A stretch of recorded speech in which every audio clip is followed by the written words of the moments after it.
Je suis Olivier Andrade, gérant d'Applose, l'agence pour la promotion du libre et de l'open source en entreprise, un organisme de formation situé ici à Réalis.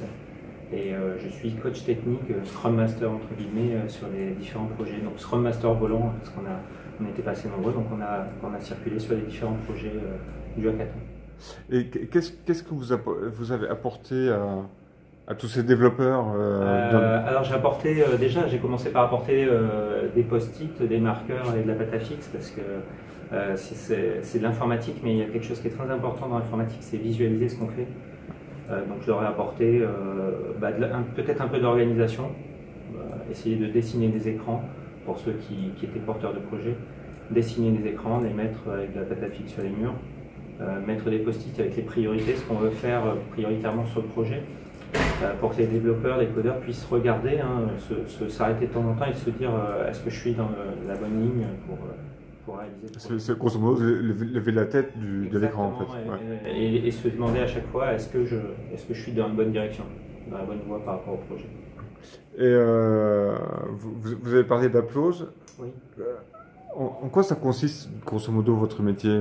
Moi, en fait, j'ai 15 ans d'expérience en informatique avant d'avoir monté ma structure. Je suis parti du constat que les grosses structures, elles avaient déjà fait le choix des logiciels libres. Et les logiciels libres, on les utilise tout le temps. Hein. Vous connaissez déjà Firefox, vous avez entendu parler de Linux.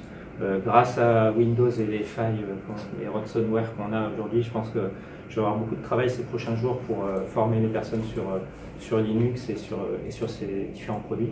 Les grosses structures, ça fait très longtemps qu'elles font l'économie des coûts de licence, hein, qu'elles ne payent plus de licence à Microsoft et qu'elles gagnent de l'argent en utilisant ces logiciels-là. Moi, mon constat, ça a été celui-là, et c'est de faire une entreprise qui apporte ça aux petites structures. Donc les TPE, les PME et les indépendants. Enfin, question un petit peu à part, mais est-ce que ces petites structures-là, qui sont souvent sans informatique, j'imagine, comment elles basculent vers Linux? En fait, elles ne sont pas sans informatique.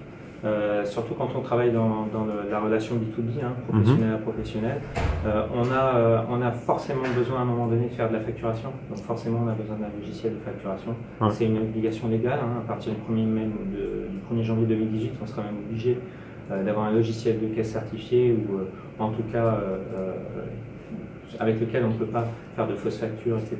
pour la législation. Et donc tout le monde est obligé de s'équiper en informatique. Et le logiciel libre permet d'utiliser l'informatique comme un centre de profit, hein, faire de l'argent, et non pas dépenser l'argent dans l'informatique. Et considérer ça comme un centre de coût, comme on le fait bien souvent. D'accord. Et comment vous êtes... Donc oui, vous travaillez ici, enfin vous êtes ici au pôle Réalis. On est ici au pôle Réalis. En fait, Applose a pour volonté d'évoluer vers une coopérative. Donc le projet que j'ai monté en 2011, il a atteint un certain stade.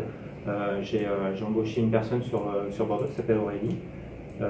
Et Aurélie va s'associer avec moi. Donc je vais partager Applose en deux parties. Et notre objectif, c'est à terme d'avoir des personnes salariées coopérants sur Applose, de manière à avoir des agences un petit peu partout en France, dans les grandes villes pour commencer, puis un peu partout ensuite.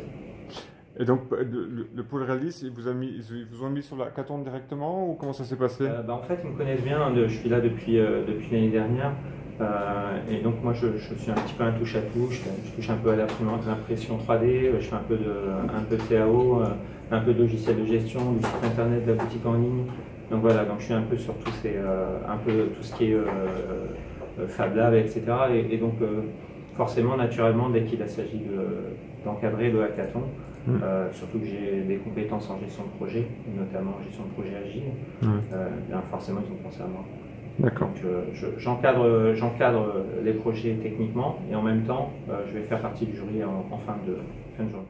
Là, les jeunes que vous avez vus sont prometteurs? Alors il y a différents types de projets, il y a beaucoup de projets qui sont orientés web, la plupart sont orientés web de toute façon.